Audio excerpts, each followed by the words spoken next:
Assalamualaikum teman-teman. Perkenalkan, nama saya Ilham Pandu Supriyadi dari kelas X MIPA 1, jurusan IPA. Asal sekolah saya SMA Negeri 80 Jakarta. Saya di sini akan menjelaskan tentang sejarah sistem periodik unsur dan juga sifat-sifatnya keperiodikan unsur. Assalamualaikum warahmatullahi wabarakatuh. Perkenalkan, nama saya Ilham Pandu Supriyadi dari kelas X MIPA 1. Asal sekolah saya dari SMA Negeri 80 Jakarta. Saya di sini akan menjelaskan tentang sejarah sistem periodik unsur dan sifat-sifat keperiodikan unsur. Pertama-tama kita ucapkan terima kasih kepada Bu Guru Usugiarti dan saya tidak tahu lagi namanya. Saya harap kalian dapat menyimak dengan baik dan dapat bisa memahaminya dengan baik juga. Bismillahirrahmanirrahim. Sekarang saya akan menjelaskan tentang sejarah sistem periodik unsur. Sistem periodik unsur adalah susunan unsur-unsur berdasarkan urutan nomor atom dan kemiripan sifat unsur-unsur tersebut. Disebut periodik sebagaimana terdapat pola kemiripan sifat unsur dalam susunan tersebut. Sistem periodik unsur atau yang disebut tabel periodik modern yang saat ini digunakan didasarkan pada tabel yang dipublikasikan oleh Dmitri Mendeleev pada tahun 1869. Saat ini telah ditemukan 18 unsur, sebagaimana sebagian besar merupakan unsur yang ditemukan berasal dari alam yang berjumlah 94 dan sisanya merupakan unsur buatan. Tujuan pengelompokan unsur adalah memudahkan dalam mempelajari penggabungan unsur dengan unsur lain dan membentuk senyawa. Yang pertama, kita akan mempelajari pengelompokan unsur menurut Lavoisier. Antoine Laurent de Lavoisier yang hidup pada tahun 1743 sampai tahun 1794 adalah seorang kimiawan asal Prancis yang kali pertamanya dia mengelompokkan unsur. Pada tahun 1789, Antoine Lavoisier mengelompokkan 33 unsur kimia. Pengelompokan unsur tersebut berdasarkan sifat kimianya. Unsur-unsur kimia dibagi menjadi 4 golongan, yaitu gas, 2 tanah, 3 logam, dan 4 non-logam. Pengelompokan ini masih terlalu umum karena ternyata dalam kelompok unsur logam masih terdapat berbagai unsur yang memiliki sifat berbeda. Nah, sekarang kita akan mengetahui kelemahan dan kelebihannya dari teori Lavoisier. Kelemahannya untuk teori ini adalah pengelompokan masih terlalu umum, dan ada kelebihannya yaitu sudah mengelompokkan unsur yang ada berdasarkan sifat kimia sehingga bisa dijadikan referensi bagi ilmuwan setelahnya. Nah, ini kalau mau tahu pengelompokan unsur menurut Lavoisier.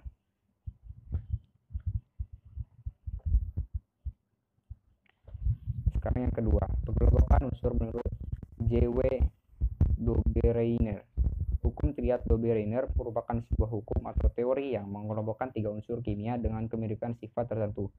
Pada tahun 1829, Johann Wolfgang Dobereiner melihat adanya kemiripan sifat dan massa atom antara beberapa unsur.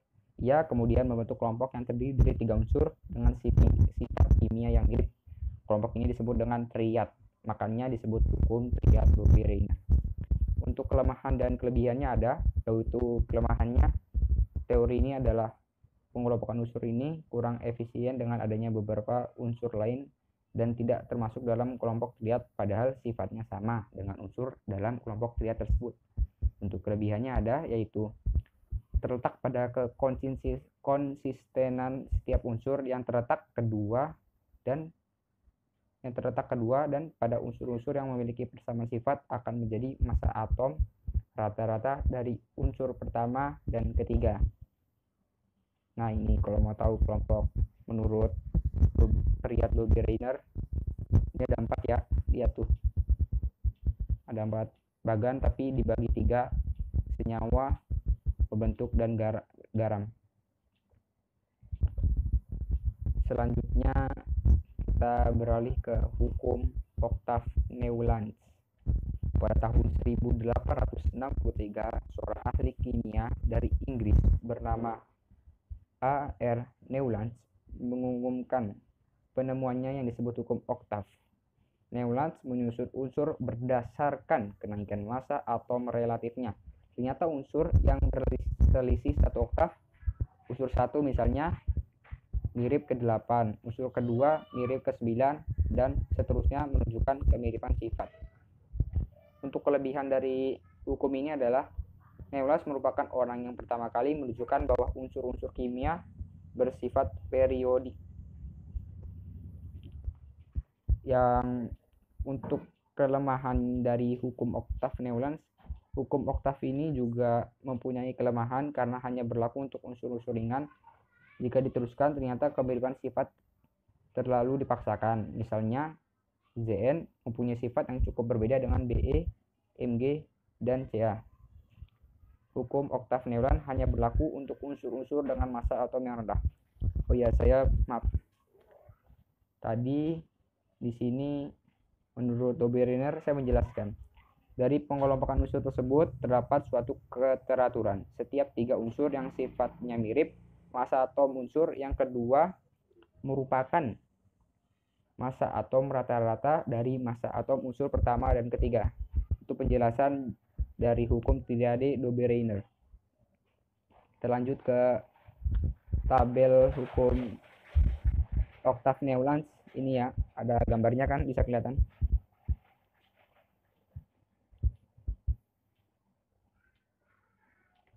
Kita berlanjut ke hukum Mendeleev. Di antara para ahli kimia, Dmitri Mendeleev dianggap paling berhasil dalam mengelompokkan unsur-unsur. Mendeleev adalah seorang kimiawan yang berkebangsaan Rusia. Pada tahun 1869, Mendeleev mengelompokkan unsur-unsur berdasarkan kenaikan massa atom relatifnya. Bentar ya, kita kecilin dulu.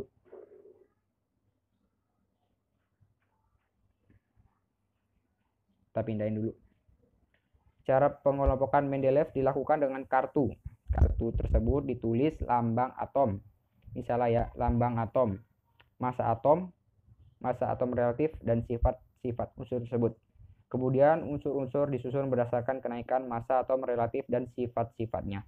Unsur yang memiliki sifat serupa ditempatkan pada jalur vertikal yang disebut golongan. Vertikal itu ada vertikal ke atas dan vertikal ke bawah. Kita lanjut ke lihat tabelnya. Nah, ini kan bisa lihat kan, ada golongan 1, golongan 2, golongan 3. Saya akan menjelaskan tentang tabel ini. Alternatif pengelompokan unsur lebih ditekankan pada sifat-sifat kimia atom tersebut daripada kenaikan massa atom relatifnya. Akibatnya, ada tempat kosong dalam tabel periodik tersebut.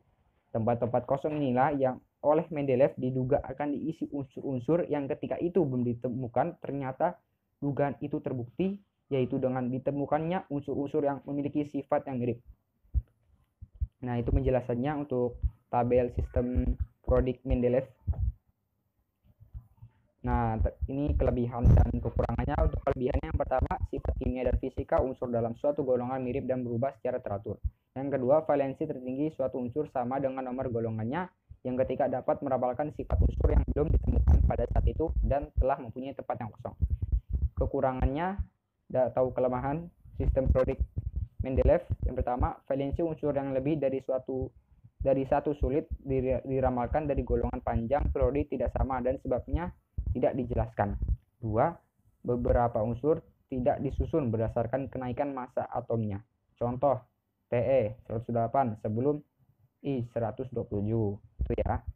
Yang ketiga, selisih massa unsur yang berurutan tidak selalu 2, tetapi berkisar antara 1 dan 4 sehingga sukar meramalkan massa unsurnya. Yang keempat, anomali atau yang disebut penyimpangan unsur hidrogen dari unsur yang lain tidak dijelaskan. Itu dari hukum Mendeleev. Nah, ini yang sampai sekarang digunain ya, sistem periodik modern yang ditemukan oleh H. Moseley. Sistem periodik modern atau sering disebut dengan tabel periodik unsur adalah daftar susunan unsur-unsur kimia berdasarkan kenaikan nomor atom dan kemiripan sifat. Terdiri atas lajur horizontal dan lajur vertikal. Lajur horizontal disebut periode disusun menurut kenaikan nomor atom, sedangkan lajur vertikal disebut golongan disusun menurut kemiripan sifat unsur. Nah, dia melakukan eksperimennya dilakukan pada tahun 1913. Dia itu merupakan kebangsaan Inggris. Namanya lengkapnya itu tadi Henry Moseley. Dia itu melakukan eksperimen pengukuran panjang gelombang unsur menggunakan sinar X. Nah, ini tabelnya nih yang digunakan sampai sekarang, yang sampai saat ini kita pelajari di kelas 10 ini, X MIPA 1 khususnya. Nah, sekarang kita beralih ke sifat-sifat keperiodikan unsur. Sifat-sifat periodik unsur adalah sifat-sifat yang ada hubungannya dengan letak unsur pada sistem periodik. Sifat-sifat tersebut berubah dan berulang secara periodik sesuai dengan perubahan nomor atom dan konfigurasi elektron. Untuk yang pertama dari sifat-sifatnya yaitu, kita geser dulu. Yang pertama, jari-jari atom. Jari-jari atom merupakan jarak elektron terluar ke inti atom dan menunjukkan ukuran suatu atom. Jari-jari atom sukar diukur, sehingga pengukuran jari-jari atom dilakukan dengan cara mengukur jarak inti antar dua atom yang berkaitan sesamanya. Dalam suatu golongan, jari-jari atom semakin ke atas cenderung semakin kecil. Hal ini terjadi karena semakin ke atas kulit elektron semakin kecil. Dalam suatu periode, semakin ke kanan jari-jari atom cenderung semakin kecil. Hal ini terjadi karena semakin ke kanan jumlah proton dan jumlah elektron semakin banyak.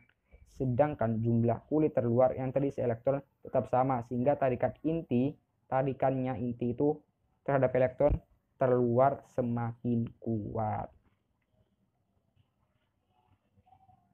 Nah, ini ya tabelnya nih, kita geser lagi kameranya. Nah, ini kan bisa dilihat nih, tuh ada yang tanda meningkat. Kalau ini kan dari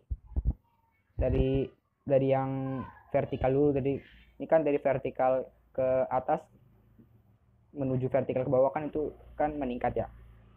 Kita jelaskan ya. Jari-jari atom terlihat bahwa dalam satu golongan jari-jari atom semakin ke atas cenderung semakin kecil. Hal ini terjadi karena semakin ke atas kulit elektron semakin kecil. Dalam suatu periode, semakin ke kanan jari-jari atom cenderung semakin kecil. Itu adalah penjelasan singkatnya. Yang kedua, keelektronegatifan dari sifat sistem periodik. Keelektronegatifan adalah kemampuan suatu atom untuk menarik elektron dari atom lain. Faktor yang mempengaruhi keelektronegatifan adalah gaya tarik dari inti terhadap elektron dan jari-jari atom. Harga keelektronegatifan bersifat relatif, yaitu berupa harga perbandingan suatu atom terhadap atom yang lain.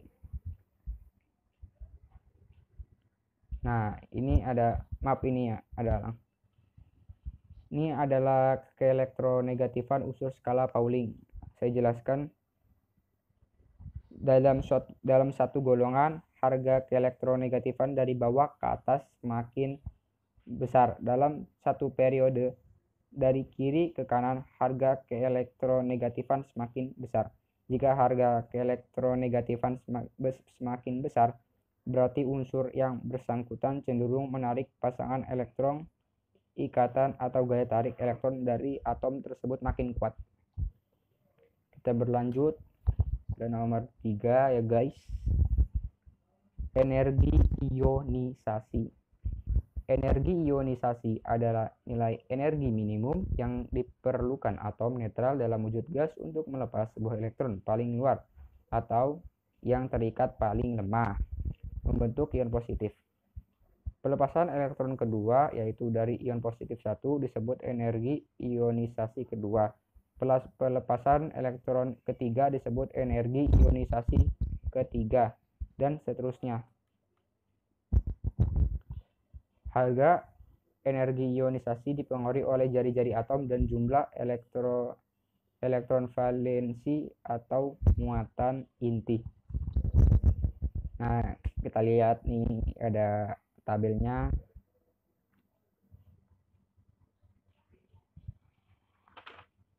Saya jelaskan dari bawah ke atas dan dari kiri ke kanan. Dalam sistem periodik, energi ionisasi semakin besar.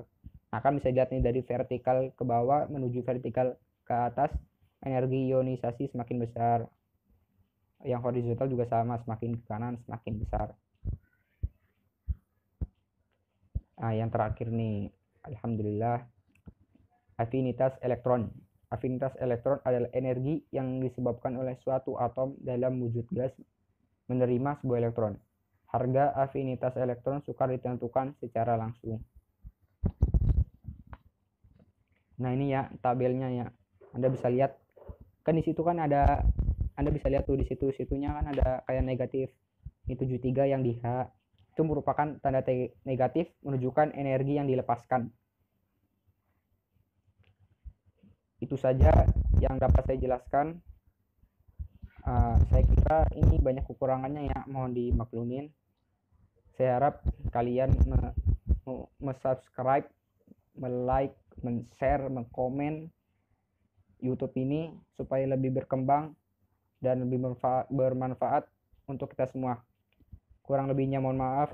Wabillahi taufik walhidayah. Wassalamualaikum warahmatullahi wabarakatuh.